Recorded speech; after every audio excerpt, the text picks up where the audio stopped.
and women in their 70s, when a lot of women have said, well, I'm done menopause. Well, you're not really done menopause because you have menopause until you leave this earth. So there are things that you can do later in life to help support your health, going forward. So you're vibrant and you feel good. So we don't have to just sit and be silent anymore. It's not acceptable.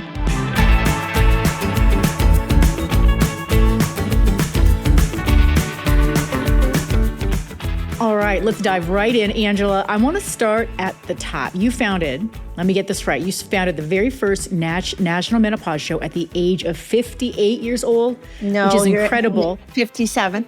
57, okay, I stole a year. That's still incredible, right? I mean, this is a major, anyone who's tried to create anything like even a party of 30 people, I mean, this is incredible. Why then, and why you? Why did I start it? Well, I, like many women, suffered through what I didn't realize was perimenopause for many years. And then I transitioned into menopause. So I had been to my healthcare provider and I really just wasn't getting the answers. I was told that I was normal. If you asked my husband if I was normal, I was not. And I had all these different symptoms. So I suffered for a very long time.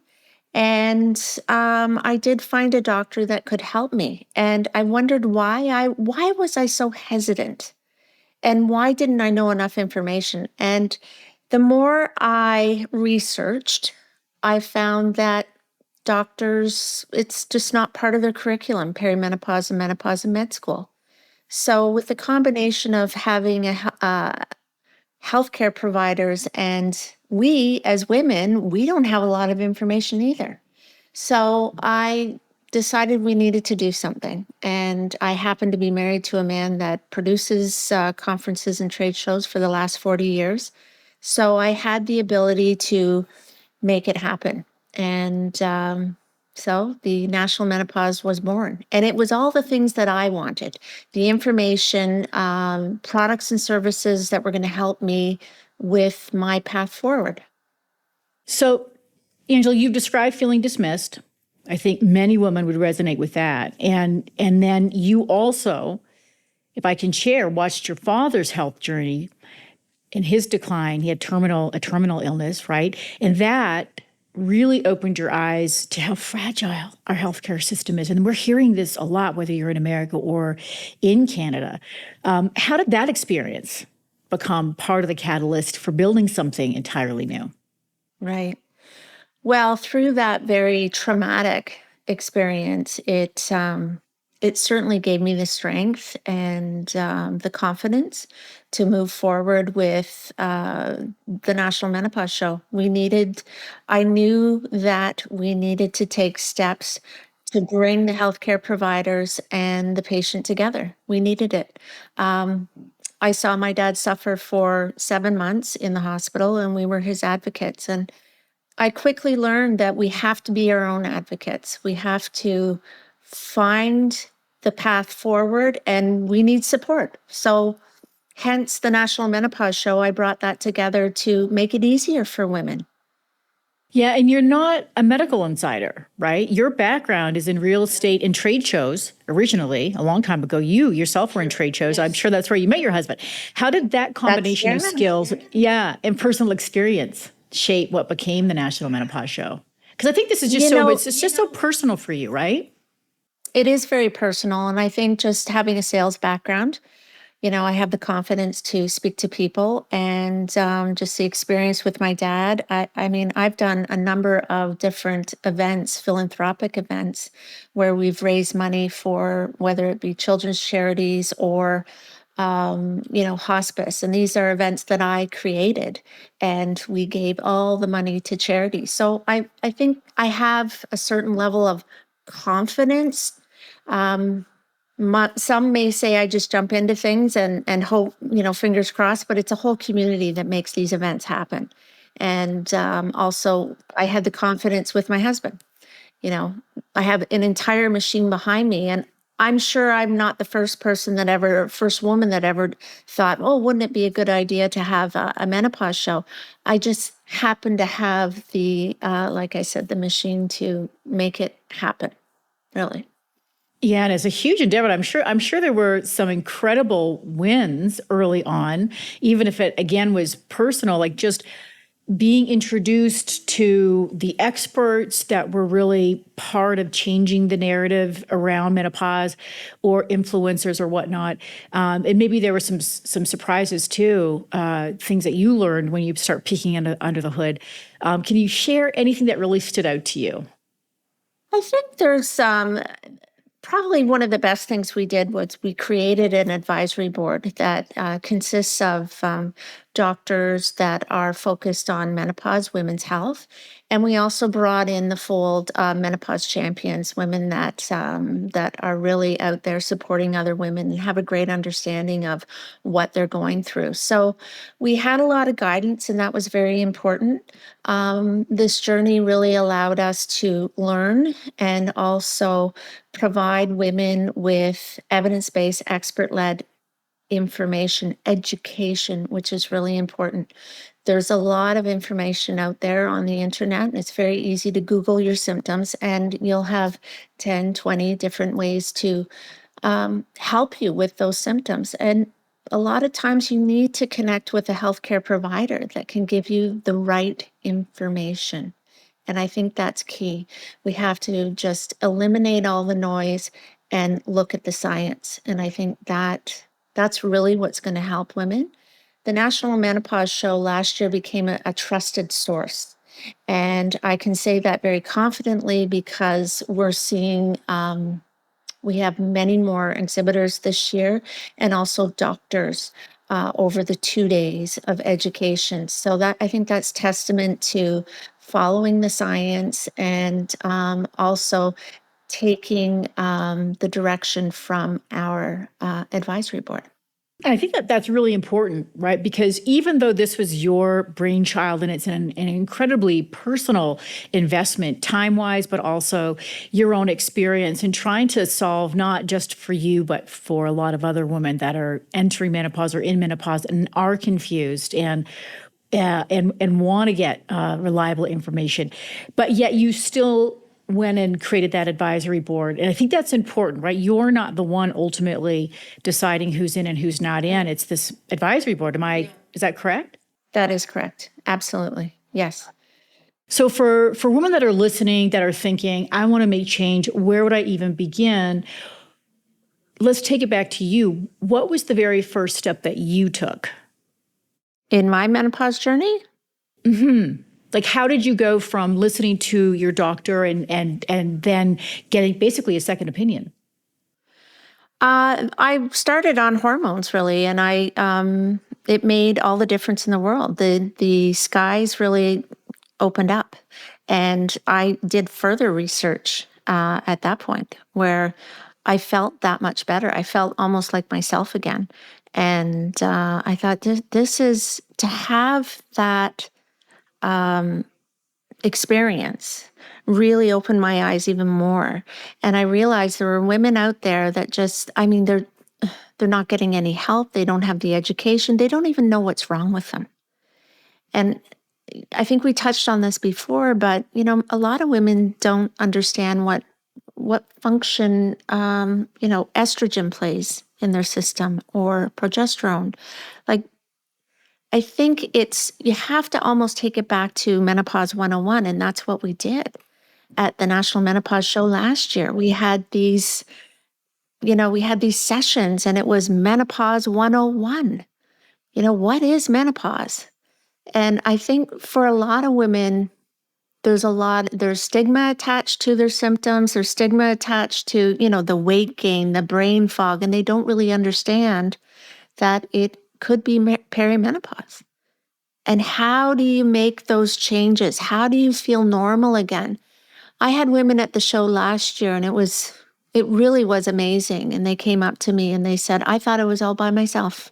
And they came to the show by themselves because they wanted clarity. They wanted to confirm, is this really perimenopause? Is this menopause? Like, what can I do? And I had women thanking me, and they didn't need to thank me. It was the doctors and, the exhibitors that really brought this together. I just had the courage, or, some people might say that it wasn't at all courage. It was a need. It was a necessity. And I just felt very strongly that we needed to put something together to help women. One of the things that really stands out about your show, and certainly why I'm attracted to participating, my mom and I are really looking forward to speaking at your event and bringing our team there. And it's that your show is really about sticking to the evidence. And this is a tough one, right? Because everybody online claims to be evidence-based, but you've really taken that seriously. How do you decide who's credible enough to get a stage or a booth? I'd love to talk about that a little bit. Right. In terms of the stage, that really is curated by our advisory board. In terms of the speakers and the topics, it's very important that our advisory board manages that. And we can certainly recommend, but it is ultimately up to the planning committee within the advisory board that will make the decisions who speaks in the topics. That's very, very important. In terms of the exhibitor floor space, that too is really important, that if there are products, ingestibles especially, that they are Health Canada approved, and that there is, if they need a DIN number, an NP number, we do ask those questions. So it's really been a learning curve for us. I don't profess to be a menopause expert at all, so we are guided by the science. Testament to that is we have this year, our title sponsor is Shoppers Drug Mart, and they did their due diligence to make sure that we were following the guidelines. They've been a wonderful support, but again, it's really important that we follow the science and that we are that trusted source. I'm sure it's getting more and more contentious these days, and I know that you've got the American show as well opening up. And we were talking yesterday, you've had to turn down some companies and high-profile speakers who could have brought in money or attention. But why was drawing that line so important to you? I think, especially with both shows, of course, but for the National Menopause Show in Toronto, what's really important is we are providing education to patients, so to speak. We, as women, are all patients in some capacity.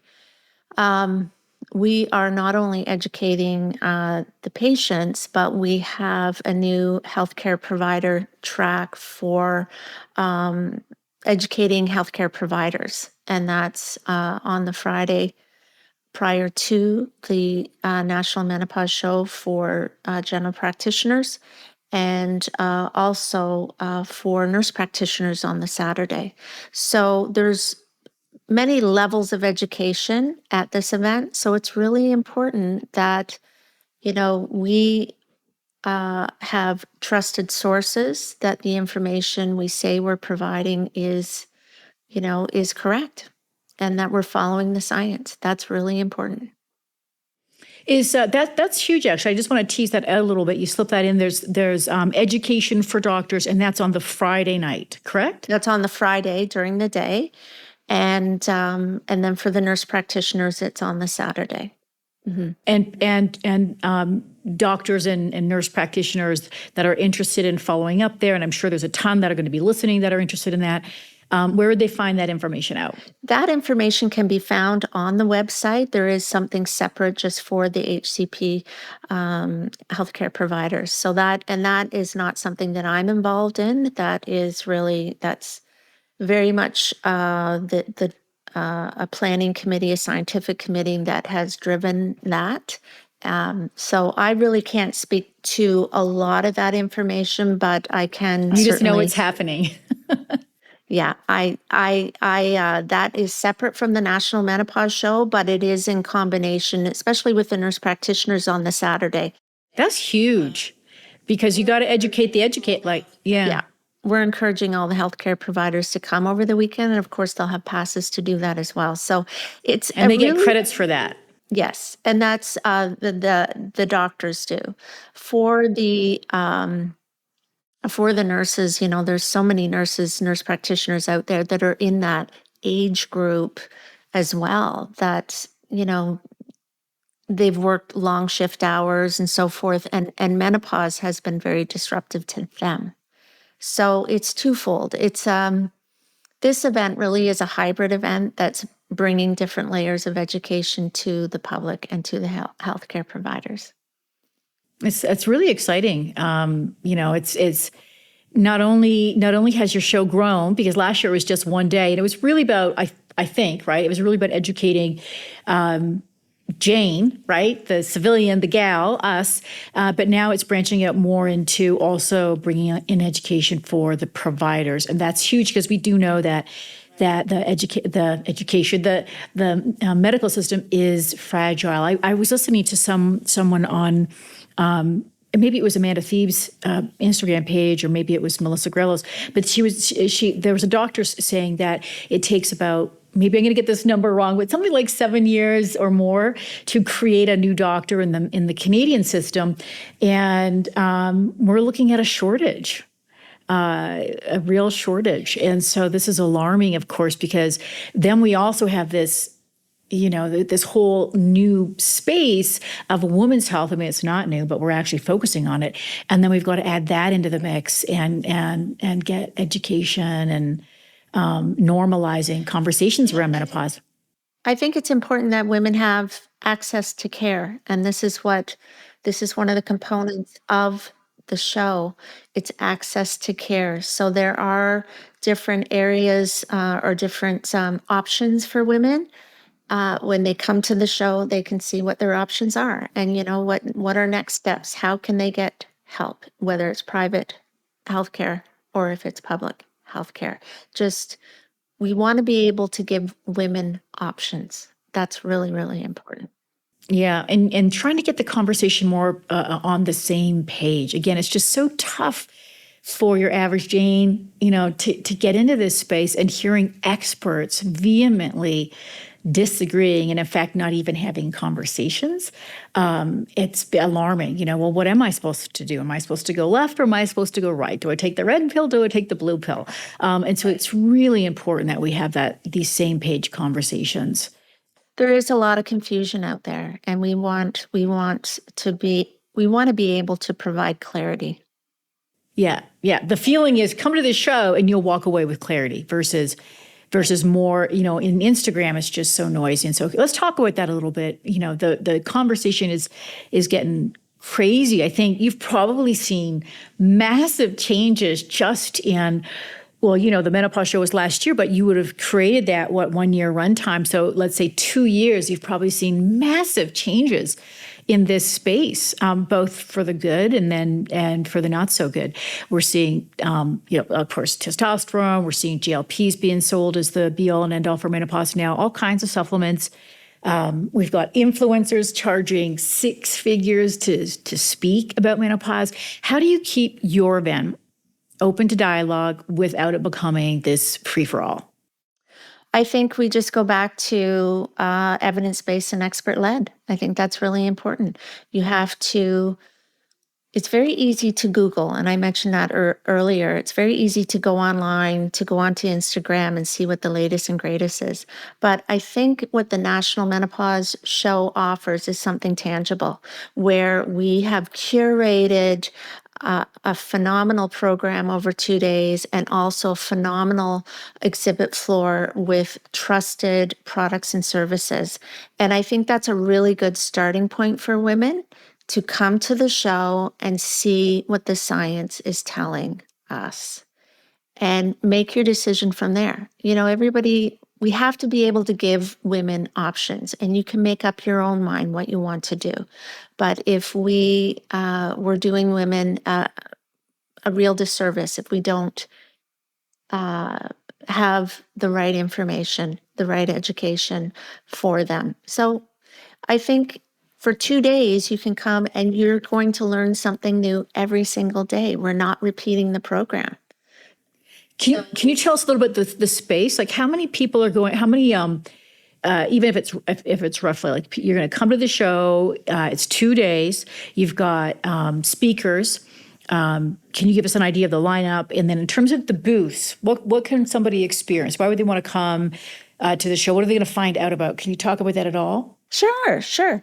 So, in terms of speaking, I mean, we have Menopause 101. The program is set up with like an introductory of what menopause is.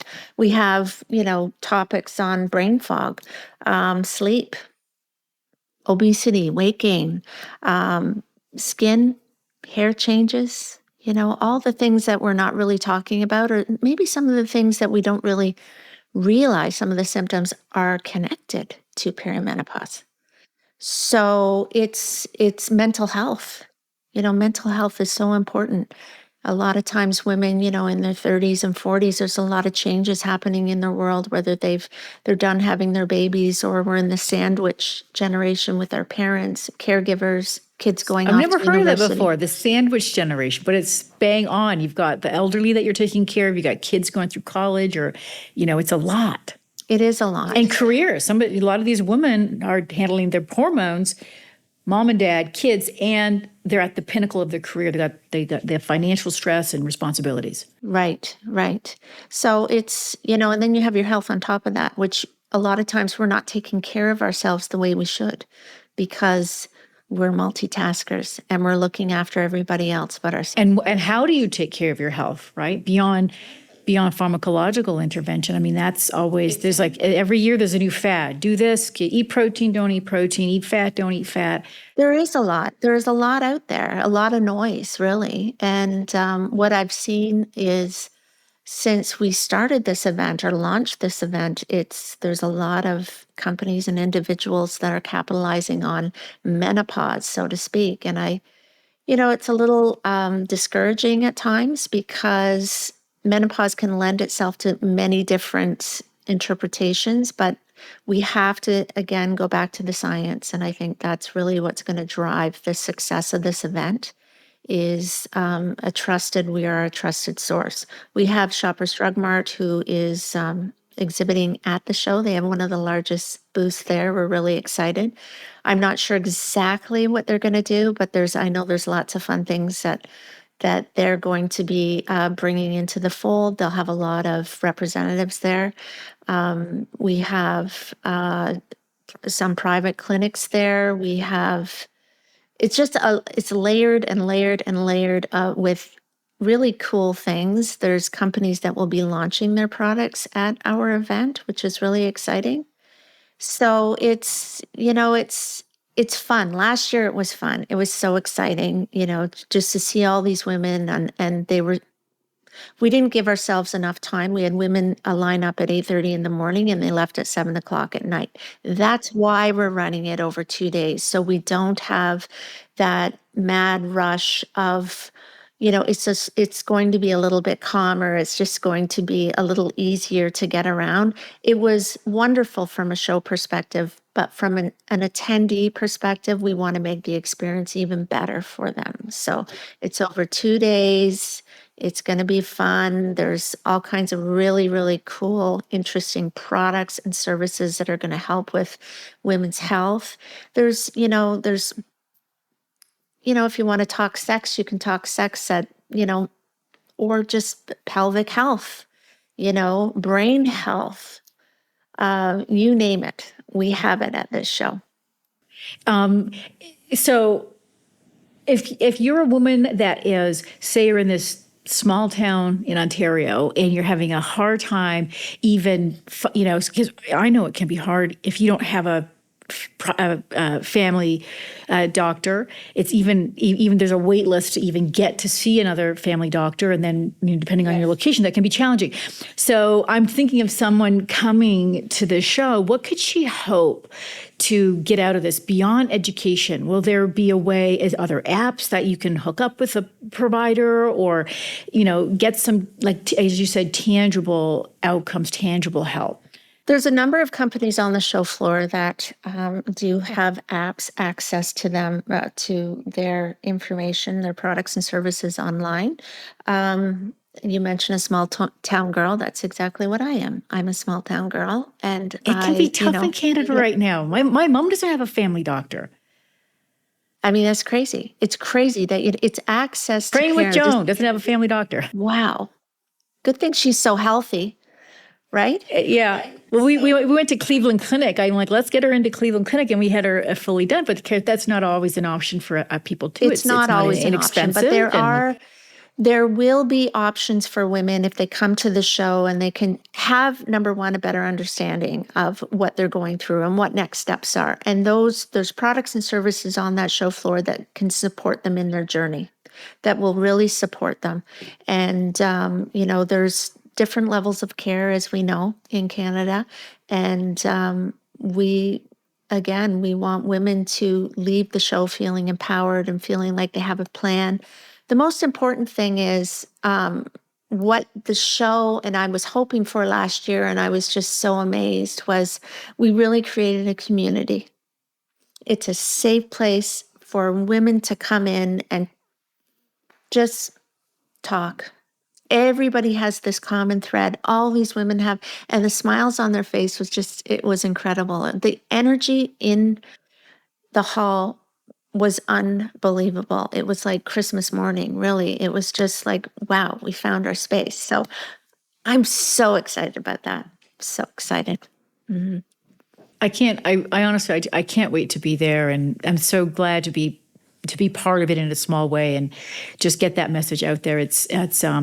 We have a lot of clients in Canada, and I can think of some even 4 years ago that were going through some pretty tough menopausal issues, and it just felt like there was nowhere to go. And the conversations they just weren't having with their doctors, and it's difficult in Canada to shop around for a new doctor unless you go private. Yeah. And we have to shift the silence, and get rid of the stigma, and just allow women to talk and just have the freedom to share, some of their symptoms, or what do they do. And, I found that, some of the symptoms I had experienced, I didn't realize they were related to perimenopause. I had no idea. I was shocked, really. And it's not just a conversation for older women too. I mean, if you're a younger person, you want to be attending the show and learn about a very normal process in the female reproductive cycle, right? You do. And I think it's for all women, really, in their 30s and beyond. And I think, one of our objectives should be to get the women that are even in their late 20s, to have a better understanding of what they're going to go through. And women in their 70s, when a lot of women have said, well, I'm done menopause. Well, you're not really done menopause, because you have menopause until you leave this earth. So there are things that you can do later in life to help support your health, going forward. So you're vibrant and you feel good. So we don't have to just sit and be silent anymore. It's not acceptable. Yeah, it's not. And tapping into community, so important, normalizing this stage of life, and then having those open conversations. The stress is an incredible amplifier of negative health outcomes, right? We know that. There's lots of research supporting that.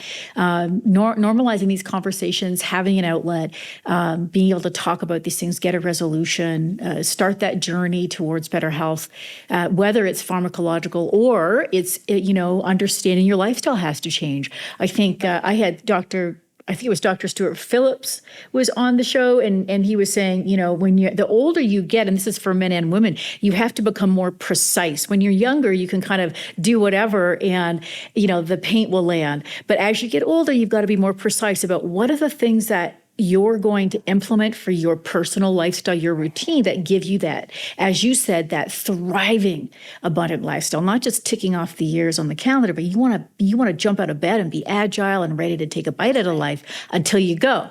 So, yeah. It's incredible what you're doing. I'm excited to be at the show. Well, we're very excited to have you. Very excited. So let's make this show a sellout. Let's have every possible woman that could benefit from these conversations to show up. It is evidence-based. As you said, you've got an advisory board that are very particular about vetting the show. That's why Joan and I are being a part of it. We'll be there on Saturday. We'll be there all day. We've got a booth for both days. And if you haven't bought a ticket, can people still buy tickets, Angela? Yes. We're encouraging you to buy a ticket, get your spot. The National Menopause Show.com. If somebody wants a booth, are there still booths available, or is that's sold? For Toronto, no.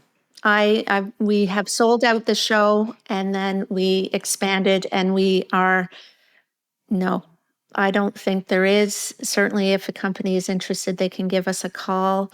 But we're maxed out. We are maxed out. Wow. That's congratulations on that. That's incredible. Thank you. We're just thrilled. We're so thrilled with it, and we're so excited that you and your mom are coming. I think that is going to be one of the many highlights. Certainly I will be sitting in on your session. We're excited. For sure. I'm going to be sitting in on that.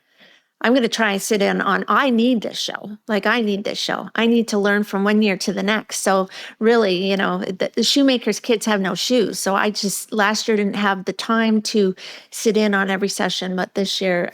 This year, going to. You've got to make time for it. You've created something truly, truly legendary, and just huge congratulations. It's not easy. I started my business in my 50s. It's not easy starting a business in your 50s.